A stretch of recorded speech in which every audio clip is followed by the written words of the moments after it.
As the warmer weather is approaching in the northern hemisphere, most cat parents worry that their cats could get fleas or worms. Conscious cat parents, however, do not want to use heavy pesticides on their cat's skin because they are dangerous and come with heavy side effects. So what can you do instead? Well, you can use a holistic anti-parasite protocol, and I have just the one for you. So let's discuss.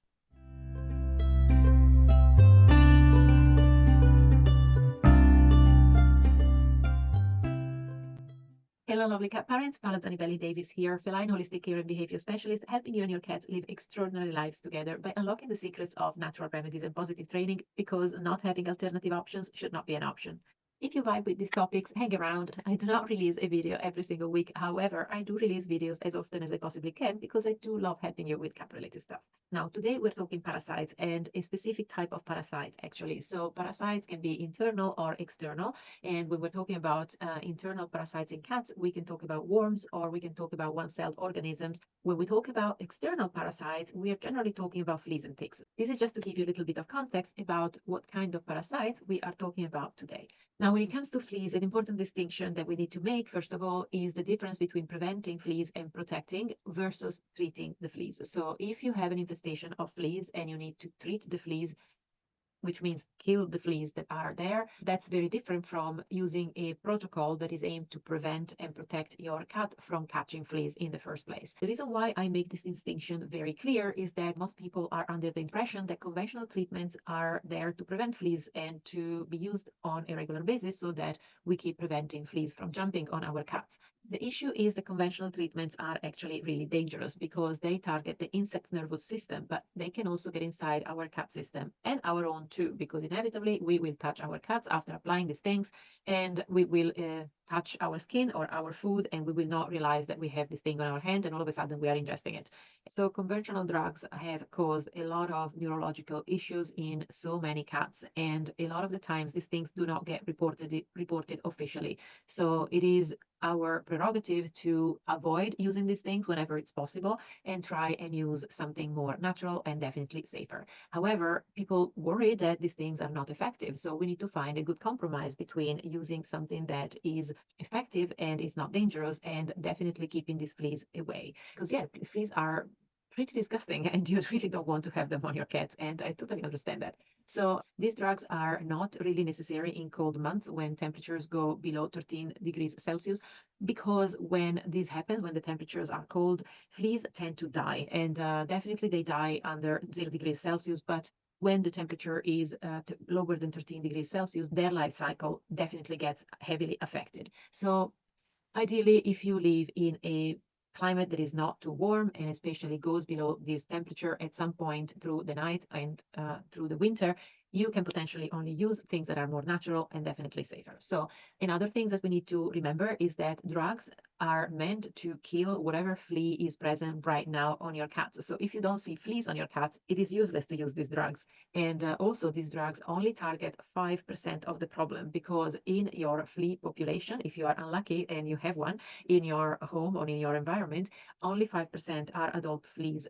Everything else, all the other 95%, are other life stages in the flea life cycle, and they are not being killed by these drugs. So we need to treat the environment really, other than just the cat. So why are we talking about fleas today? Fleas are not just annoying, they can also spread diseases to both pets and humans. So under extreme conditions, they can also cause loss of hair, skin infections, skin allergies, and a lot of misery for everyone. So some common diseases associated with fleas, for example, include tapeworms, murine typhus, and cat scratch disease, which are all things that are not very pleasant to get. Fleas can turn into a massive headache for cat guardians, particularly if you get some in your house and they start to nest and they start to reproduce, and it just becomes one of those things that is hard to eradicate. And no matter how harsh the chemicals you decide to use, sometimes just disregarding treating a small corner of the house, which maybe houses a little bit of organic debris. It could be cat fur, and we know there is cat fur in our houses at some point under some piece of furniture. If you have cats, you know that, and you definitely have some cat fur under your furniture. And you know, it takes just having a little bit of dirt under some furniture for the fleas to just continue reproducing, because they thrive in these dark, dirty places. And we definitely need a safe alternative. So We need to understand the flea life cycle, and understanding this is crucial to fighting off infestations in an effective way and keeping your pets and home flea free. So here we will look into the four stages of the flea life cycle, and which are eggs, larvae, pupae, and adult. And we can explore how you can break this cycle to eliminate these insects and these parasites from your life and your cat's life as well. So this is not actually a boring discussion on flea cycles per se. I just really want you to really understand these cycles, because understanding these cycles puts you in a position of power in terms of knowing what to do to eliminate these things. In fact, when you hear about these four stages, you will understand exactly why it is so hard to get rid of fleas once you get them in your house. So the flea life cycle consists of four distinct stages, as we just mentioned, and each stage has its own characteristics and challenges. Let's start talking about the flea eggs. So flea eggs are tiny, they are oval shaped and usually white or cream colored. They are usually laid on your cat, but often they fall off into the environment, and this makes them so hard to spot, of course. So these eggs can take time to hatch depending on if they are dormant or not. So if they are dormant, it can take months for these eggs to hatch, and if they are active, they can hatch in about a week. So it's not very nice. They can be pretty quick to hatch. Another stage that is not very nice is the flea larvae, which is the second stage of this life cycle. So once the flea eggs hatch, they become flea larvae. And these are like worm-like creatures, and they're really tiny, and they are actually blind, and they tend to avoid light. So they feed on organic debris, like we discussed before. So anything that is left around, which is organic in nature, it could be crumbs, it could be fur, it could be flea poo even, and skin cells, hair, you name it. You know that you have this sort of stuff, unfortunately, laying around in the house, even if you try to keep it clean. And these little creatures, they thrive in dark and humid environments like carpets and bedding. And when flea larvae evolve into the next stage, they become flea pupae. And in this life stage, the larvae spin a cocoon around themselves, and they become very well protective within these cocoons. These cocoons are quite sticky, and they blend really well with the surroundings. And because they're sticky, they're even more difficult to eradicate, even when you vacuum around the house. So adult fleas is the next stage, and this is when the pupae eventually transform into the pests that basically bite and feed on your cat's blood, causing all the discomfort and sometimes transmitting the diseases that we have discussed before. So adult fleas tend to have a lifespan of around 2 or 3 months, but this can depend, of course, on how ideal their living surroundings are. Now, adult fleas are quite easy to kill. It is their life stages that cause so much grief. The breeding cycle from egg to egg-laying female usually takes about 3 to 4 months, but when conditions are right, around 30 degrees Celsius with high relative humidity of 80 to 95%, the cycle may be as short as 11 days. So a mature female flea lays about 2,000 eggs in her lifetime, about 40 per day. And then for each egg that she lays, she basically discharges a drop of bloody stool. Um, yes, I know. Ew. And this poo basically serves as food for the flea larvae. Yuck. Now, it's important to remember that only female fleas bite their hosts and gorge on blood. So, yes, it's always the females. Now, when these fleas lay eggs, which then develop into larvae and then into pupae, these miniature fleas can remain dormant, and they can remain in this stage for about a year. And they can come out and they can release the cocoon, and they can become active when actually they hear 4 feet approaching. And once a flea emerges, just like a butterfly, they need to get onto your cat quickly, or they will die of dehydration and starvation. So when the relative humidity decreases in the house, so get a dehumidifier here, fleas become very inactive, and then they stop hatching out of their cocoons. So you can see how getting a dehumidifier in this case would help you keep these cocoons from developing into adult fleas that are active. However, some people stop using a dehumidifier when they get ready to kill these fleas. And because stopping the dehumidifier from keeping the humidity low will make the conditions of the environment favorable for these cocoons for these pupae to evolve into active fleas. And once they are out, these fleas are out looking for a host. How charming. People are ready to kill them with several methods. And you can see how in these life stages, these are when we see outbreaks, and when there doesn't appear to be a problem just beforehand. And just changing the humidity in the air can mean that you have an infestation of fleas all of a sudden, but it's not exactly because the flea has come into your house. It's because the flea was already there, and then they basically were in a different life cycle than the adult fleas, and they start developing once the conditions become better for their next life cycle. So what can you do to break the flea cycle? Now, breaking the flea life cycle requires a multimodal approach that targets all stages of development of the fleas, and here is how you can do it effectively. So the first thing you want to do is targeting your cats, of course. So you want to try and remove fleas mechanically as much as possible with regular washing and combing. Combing is particularly effective if you do it often, and flea combs are quite effective in finding fleas and removing them mechanically, and this will help tremendously taking them off your cat in the first place. So try to assess the extent of the issue, because if you comb your cat and you find 2 fleas, you're still in a position of being able potentially to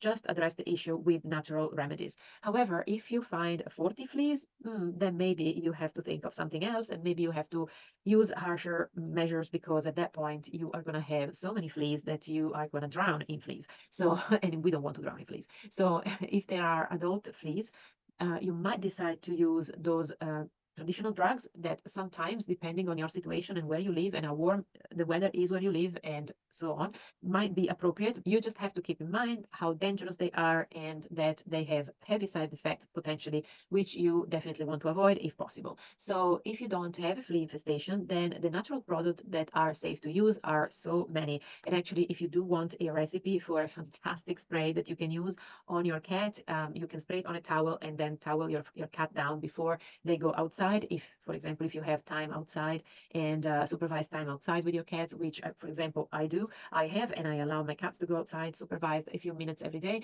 When the weather becomes a little warmer, I like to use this spray. I don't spray directly on my cats. I spray it on a towel, and I can then towel them down. And this is very effective for a short period of time spent outside. If your cat obviously goes outside every day, you have to repeat that every day and even a couple of times a day. But the things that I use in this recipe are completely natural. They are safe for cats, and they're quite effective repelling the fleas that you might find around your garden. So where do fleas hide on cats? We want to look in areas that are warm and protected and dark, like the groin area or the ears or the folds of the neck or even the armpits. These are the first places where you should check for fleas, even though, of course, if your cat has a particularly bad infestation, then of course there is a very good chance that the fleas will be obvious and they will be everywhere, all over their body. So try to use the clot test when you see something that could resemble fleas. And adult fleas, they look dark and they look black, just like pepper. So eggs, we said, they look like salt, and adult fleas, they look like pepper. So if you see a little bit of specks that look like salt and pepper, you're very likely to have fleas over there. So comb your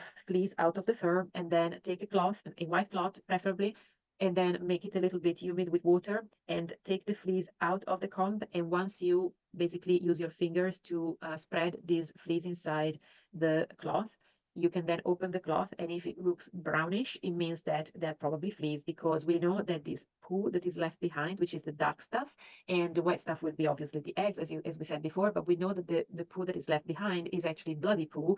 It will become a bit of a brownish color once it is taken into this cloth and spread around from the 2 sides with your fingers, and then when you open it up, you will see the colors. So this tells you that there are fleas over there.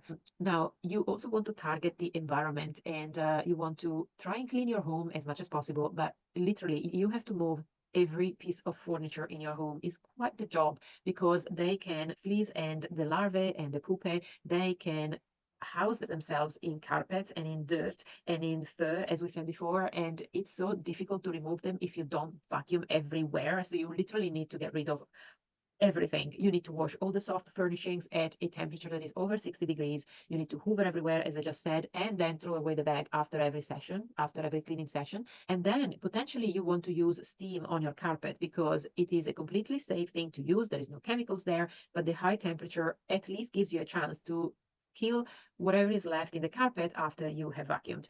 Now, fleas are very dependent upon weather and environmental conditions, so they need heat and humidity, like we said, in order to survive and thrive and to be active and to breed. So once a flea gets on a cat, it does not willingly leave. During cold weather, there are no fleas, eggs, or pupae that survive outside, unless, of course, they are on an animal like another pet, or a mouse, or a rabbit, or a fox, or a coyote, if you live in the Midwest, for example. This is because all stages of fleas, including eggs, larvae, and pupae, die when it gets colder than 0 degrees, as we mentioned before. And as we said before, warm temperatures and high humidity are absolutely perfect parameters for both activity and reproduction of fleas. Now, depending on where you live, obviously you might need to tweak what you do to keep free of fleas.